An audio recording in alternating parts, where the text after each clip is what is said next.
Alright, so this is one of those rare occasions where I actually would, well, I've never done a response video directly to someone. The closest thing I've come to it is a response video about William Bell's video to me. And even then I took the high road. I didn't I didn't challenge him. Jesus did say, do not repay evil with evil. In other words, don't reply with an evil act because of an evil act. The commands of the Lord are commands to be obeyed. They're not options to be considered, as some people obviously consider them to be. People like this person I'm talking to, Christopher Harris. He has a web page now. It's called Andreas Harris. I don't know if the S is silent. Could be Andrea silent. I don't know. But I guess YouTube has canceled his two other pages. I mean, YouTube doesn't cancel pages for no reason. He's obviously violating some sort of term. Probably hasn't figured out why yet. He probably hasn't even tried to figure out why. So this page might actually be canceled at some time in the very near future as well. Because I don't follow him, but I'm assuming the last two pages were canceled within the last 2 months. So anyway, he did this video about me. He's entitled it "The High Priest." He means priest, but he spelled it wrong. "The High Priest of Baal, aka Messy Doctrine, versus MVP." Calls himself an MVP, Chris Harris. There is no versus, first of all. I mean, maybe in his world, but there is no versus. Like, I don't consider this person to be a peer of mine, like, not at all. I don't even consider him to be my enemy, to be very frank with you. But anyway, he thinks there's some sort of versus between him and I. I listened to the first 10 seconds. This video is just going to get you all caught up to how we got to this point of him making a video about me. The next video I'm going to do is going to be playing what he's saying, and I'm going to be listening to it for the first time. So I'm going to be responding and doing a commentary on whatever it is he's saying. I have no idea what he says. I won't know until I hit the record button and the play button, and I'll just commentate on whatever it is he's saying. But this video is just to get people caught up. I'm not going to send this video to everybody. I am going to send it to all the apologetic groups that I'm a member of. I know these people think that means Soldiers of God and Faithful. They have no idea what I do in my real world. You all know. I'm going to send this to you. I'm going to send this to the brothers in the church in the WhatsApp Hangout. There's a couple of dozen of you in that. I'm also going to send it to the Google Hangouts that I'm a member of, because you probably would have an interest in this. About 100 of you there. But either way, this video is just to get you caught up so we can see why he's doing this video about me. So let's get started. The next video would be me doing a commentary on whatever it is he's talking about. First time, number one, the first time I ever had any sort of conversation with Christopher Harris was when I didn't know him, and I still don't know him, and Amayan or Debate Talk for You that much back then. It's probably a year and a half ago, maybe longer. It's when Amayan and Christopher Harris were doing a debate on Psalms 110. One person was saying that it's David, the other person is saying it's the Messiah, a future Messiah, or Jesus, I don't remember. And I saw a Chris Harris, and I asked him, are you the same Christopher Harris that's going to be debating Amayan about Psalms 110? And I said, whoever takes up for David, King David, is going to lose. And that's all I said. I didn't know what side of the fence he was on. I didn't know either one of these guys. And his response to me was, you can come get this work. And I'm thinking, here we go. Here we go. This is what amateurs and scrubs and babblers do. You don't know anything about me. You don't know my history. You don't know my educational level. You don't know my experience. You don't know how many debates I've had. And the first thing that comes out of your mouth is a challenge to a debate saying, you can come get this work. That's what Outer Raquel did with Dr. James White. And he ended up getting his butt whooped. This is what they do. These people don't do any sort of research on anybody they challenge, and they just want to debate. So I found that to be kind of ridiculous. So at the very beginning, this is pretty much how he set me off. All right, so that's how it started. And by the way, I said he was going to lose, and he lost. Because some topics, they're just not debatable. They're just not debatable. Neither Israel nor the church nor anyone else said that this is about a reincarnated David. Israel never taught that. It's always been a descendant of David. So anyway, that wasn't even a debatable topic. And then I did a hot seat, and I'll come back to that. But after that, I did I'm going to call it a debacle. I'm not going to call it a debate. It wasn't a debate. In fact, in the email, which Christopher Harris was not privileged to, in the email to Sal, I did make it clear I was not interested in a debate. I just had a message to deliver. I even said that at the beginning of the debacle, that the debate is secondary. I'm here to deliver a message. So I did that with Amayan, and Chris commented, or he stated, or both, saying that he expected more from me. He was disappointed. He expected more from me. I don't know what he meant by that. I think what he meant was he probably expected me to bash on Amayan. Amayan couldn't answer my questions. I answered all of his. When he tried to answer my questions, I basically showed him that his answers were wrong. You don't win debates by doing that. He dismissed a lot of things I said, and he inserted stuff I didn't say. Like almost the whole show was like that, to the point that even Sal, the moderator and owner, was like, listen, what are you talking about, Amayan? You know, he was even like, where's this stuff coming from? So he says I wasn't reading the scriptures, and I was reading them verbatim, etc., etc. But this isn't about Amayan. So that's basically how we kind of started. But back to the first show that I was featured on Debate Talk for You was a hot seat. It wasn't anything else. It was literally a hot seat. Christopher Harris lied about me having my little sister call into the show. He literally went into the comments and he typed that I had my little sister call into the show. I don't even have a little sister. So I'd like for anyone of any generation, English speaker or non-English speaker, explain to me how I can have my little sister call into a show. I don't even know why he would say that, except the fact he loves to make lies. I have an older sister. She's like 3 years older than me. She doesn't care about Hebrew Israelism. She doesn't listen to Debate Talk for You. And she certainly does not sound, she doesn't have a tiny, young voice. I don't know if that was a young lady. She may just have a small voice. I don't know. I don't see her. I don't know what she looks like. My sister certainly has never called into Debate Talk for You. I doubt she's ever even listened to Debate Talk for You. So that was a bold-faced, deliberate lie. Mistakes are mistakes.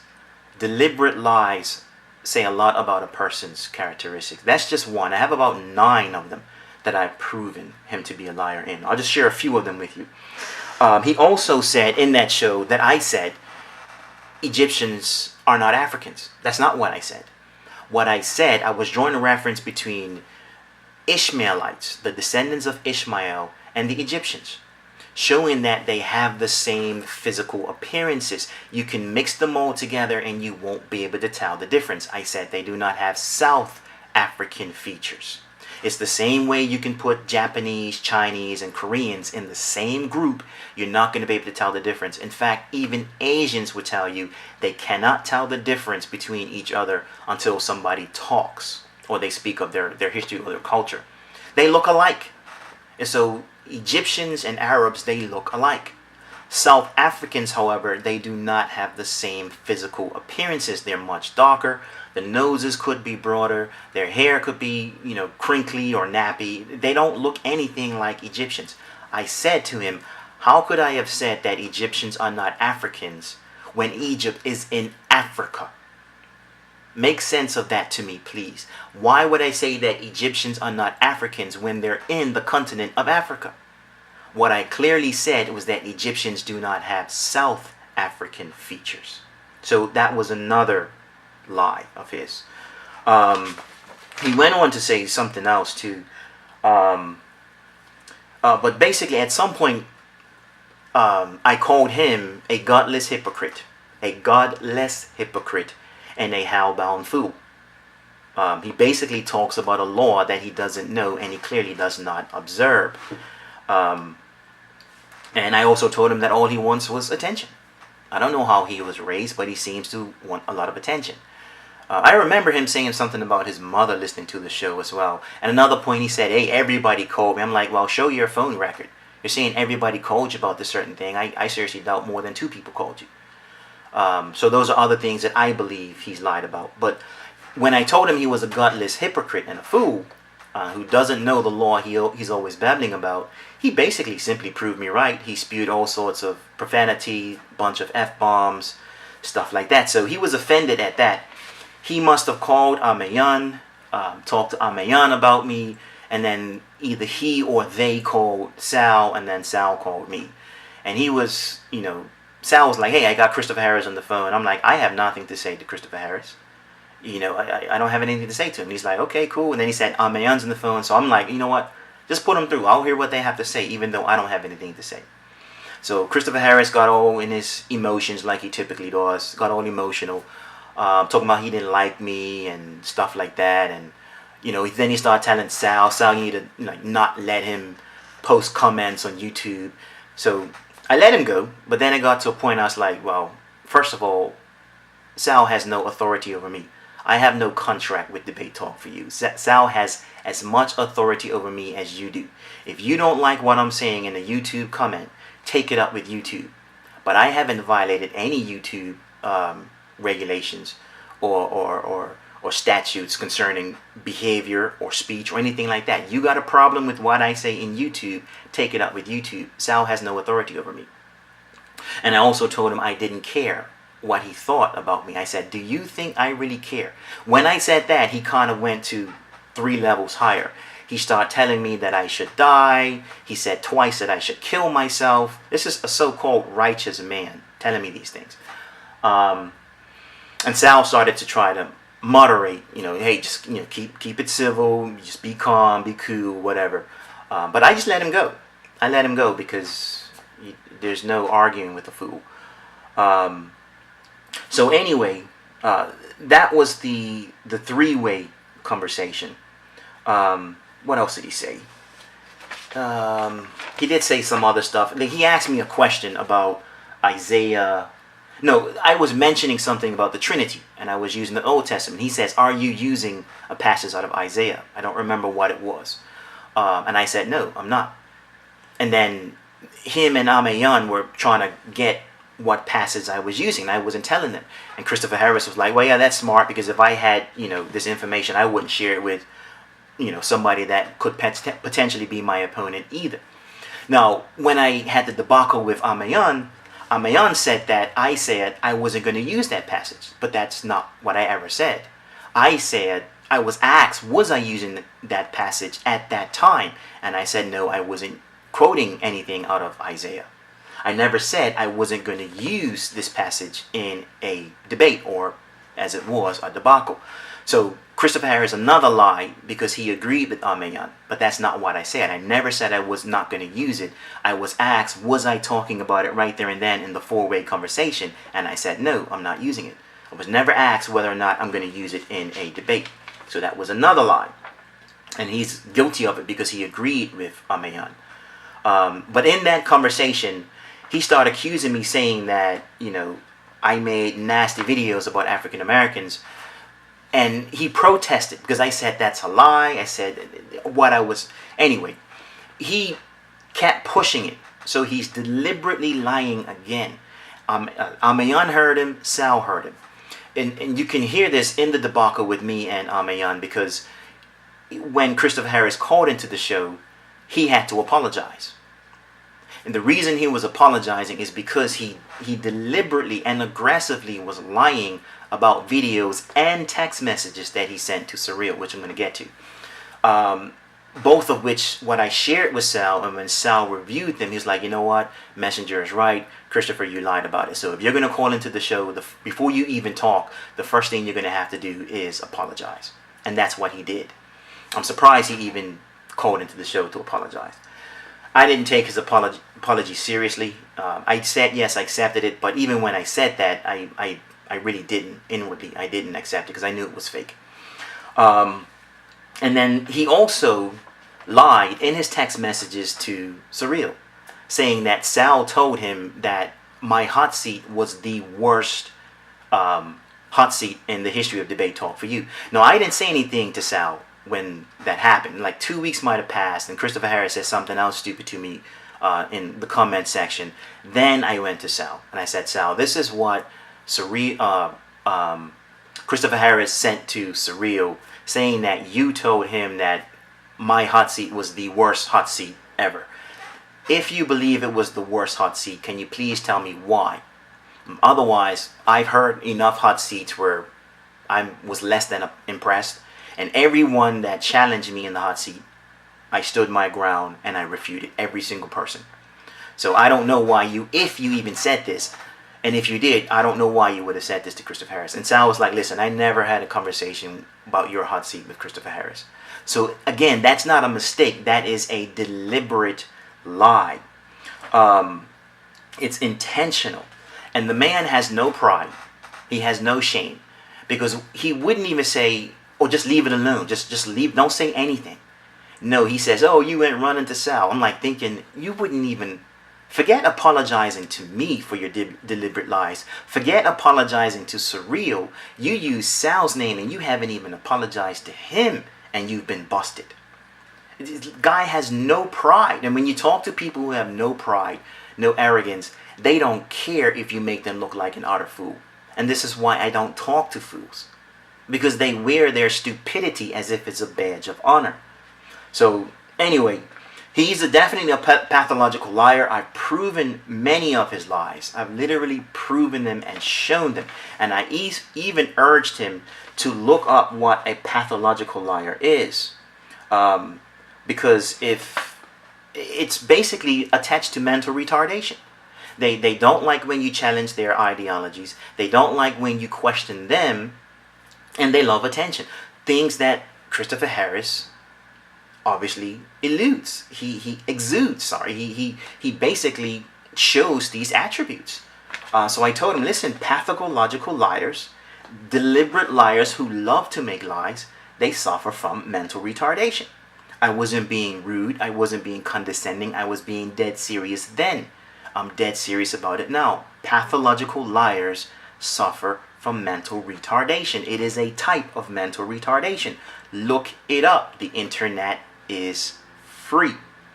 So anyway, that's basically how we got to this point. He's challenged me 3 different times in debates. Even Surreal's got the text messages, and he sent me them in emails. He did the same thing with Sal moderating. I can go into all of that as well. When I finally accepted his challenges, he ran for the hills 3 times. He's not getting a 4th opportunity, because then I would be the fool to give him a 4th opportunity. So that's how we got to this point.